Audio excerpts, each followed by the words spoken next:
Iran ने बड़ा missile attack किया है कुवैत के ऊपर और बताया जा रहा है फतेह मिसाइल फायर की गई है ईरान की तरफ से, आईआरजीसी की तरफ से, और कुवैत में एक एयरबेस को तबाह कर दिया गया है।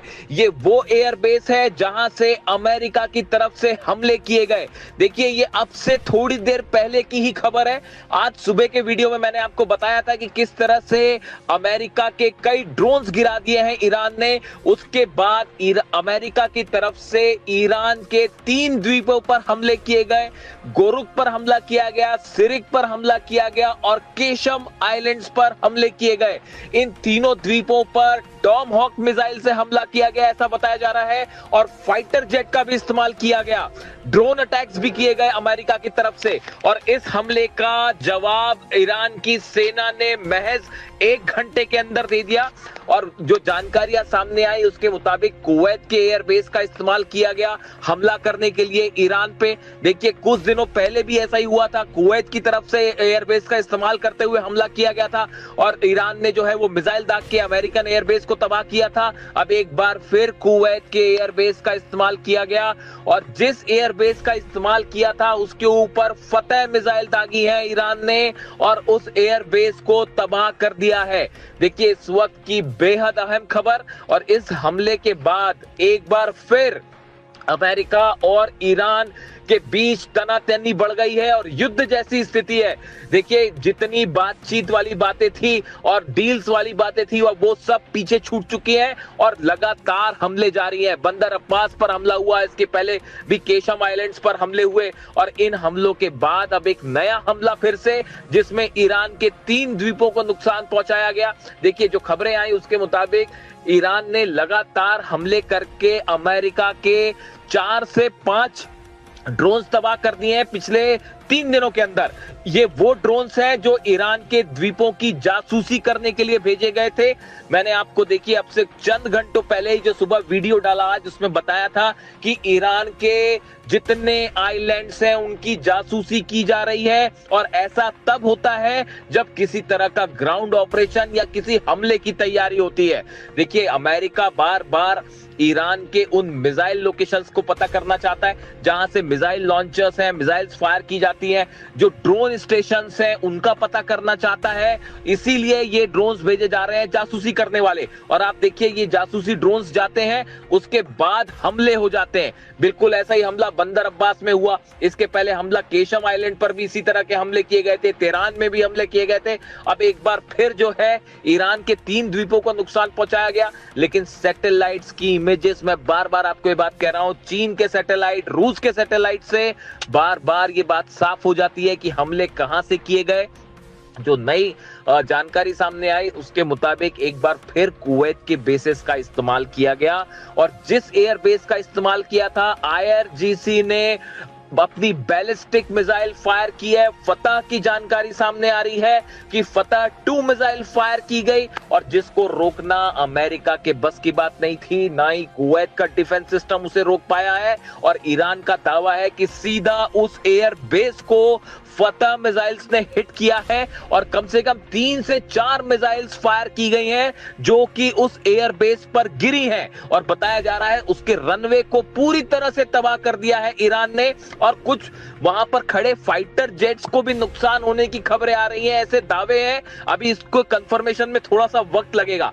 लेकिन देखिए, ईरान, मैंने आपको सुबह ही इस बात को बताया था कि ईरान की सेना के हाथ में कंट्रोल होना इसीलिए जरूरी है क्योंकि लगातार अमेरिका की तरफ से, इजराइल की तरफ से बातचीत के नाम पर धोखा हो रहा है। बार बार ये खबरें सामने आती हैं कि कोई बातचीत होने वाली है, डील की तैयारी हो रही है, कोई ड्राफ्ट तैयार हो रहा है। इस बीच हर बार धोखा करते हैं डोनाल्ड ट्रंप और अमेरिका और हमले कर देते हैं।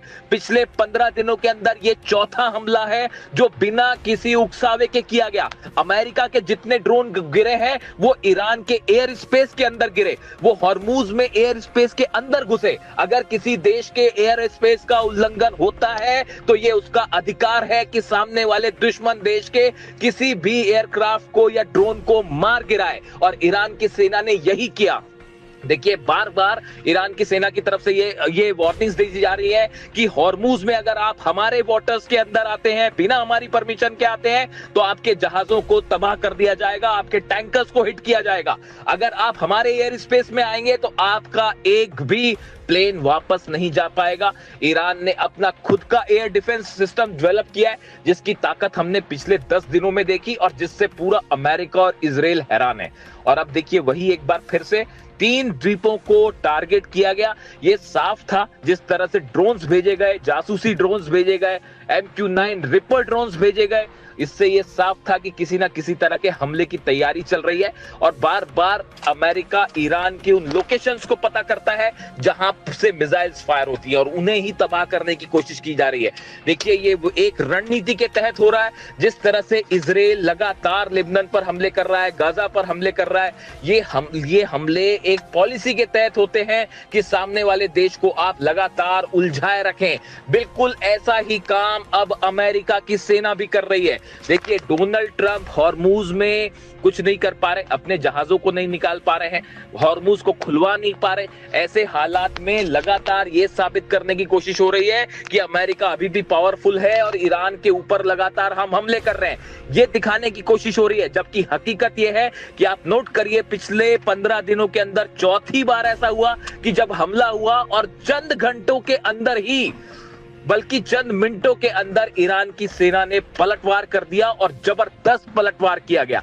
पिछली बार भी जो है फतह मिसाइल का इस्तेमाल किया गया था कुवैत पर, और इस बार फिर फतह मिसाइल से जोरदार हमला किया गया है और बताया जा रहा है इससे खासा नुकसान हुआ है। देखिए अब हालात ये हैं कि इन नए हमलों के बाद एक बार फिर उस ड्राफ्ट की जो चर्चा हो रही थी, तमाम कंडीशंस की चर्चा हो रही थी, डोनाल्ड ट्रंप का बयान आया पिछला कि न्यूक्लियर डील को लेकर विस्तार से एक बड़े ड्राफ्ट पर प्लानिंग हो रही है।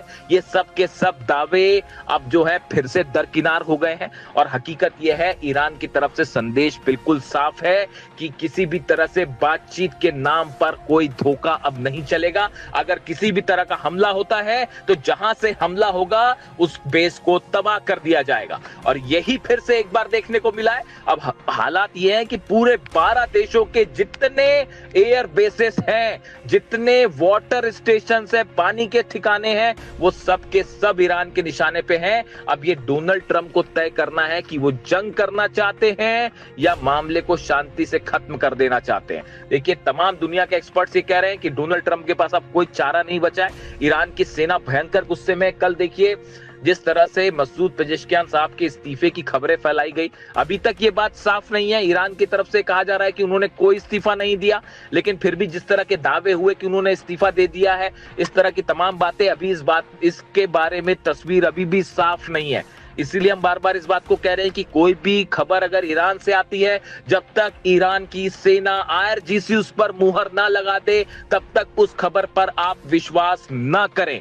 देखिए लगातार वेस्टर्न मीडिया की तरफ से तमाम खबरें आ रही हैं, कई ईरान पर नुकसान की खबरें आती हैं, कभी ईरान में असंतोष की खबरें आती हैं, लेकिन हकीकत यह है बीती रात एक बार फिर तेहरान में लाखों लोग जमा हुए और सबने अल्लाह अकबर के नारों से पूरा ईरान गूंज रहा है और ईरान की जनता पूरी मजबूती के साथ अपनी सेना के साथ खड़ी हुई है और उसका कहना है कि हम सेना के साथ हैं, सेना के हर फैसले के साथ हैं। और इन हालात में ये ताजा हमलों ने एक बार फिर ईरान और अमेरिका को आमने सामने खड़ा कर दिया है और पूरा अरब एक चिंगारी से बड़ी जंग फिर छिड़ सकती है और पूरा मिडिल ईस्ट, पूरा अरब देश एक बार फिर जो है वो जंग के मुहाने पर खड़े हुए हैं। अब यहां से देखिए आगे क्या डेवलपमेंट होता है, क्या ईरान की तरफ से और हमले होते हैं या अमेरिका इसका बदला लेने के लिए फिर हमले करता है। इससे जुड़ा जो भी अपडेट होगा वो मैं आप तक पहुंचाऊंगा। Thank you so much.